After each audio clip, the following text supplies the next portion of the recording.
Hello friends, అంతా ఎలా ఉన్నారో బాగున్నారా?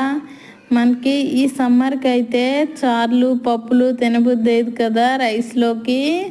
సో ఇలా పెరుగు సలాడ్లా చేసుకొని తింటే హెల్త్కి చాలా మంచిది. పెరుగు తినని వాళ్ళు కూడా ఈజీగా తినేస్తారు. ముందుగా ఒక కీర దోసకాయ చెక్కు మొత్తం తీసి కట్ చేసుకోండి, గుండగా కట్ చేసుకోండి, వీలున్నంత వరకు చిన్నగా కట్ చేసుకోండి. ఒక పెద్ద ఆనియన్ కట్ చేసుకుని, ఒక పచ్చిమిర్చి కట్ చేసుకుని ఇవన్నీ వేసుకున్నాను. ఒక గిన్నెలో వేసుకొని బాగా కలుపుకొని అందులో పెరుగు వేసుకోవాలి.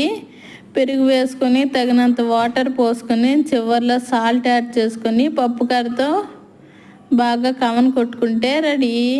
పెరుగు సలాడ్ చాలా బాగుంటుంది, రైస్ తోటి కాంబినేషన్గా చాలా బాగుంటుంది. మీరు ఒకసారి ట్రై చేయండి. Bye bye.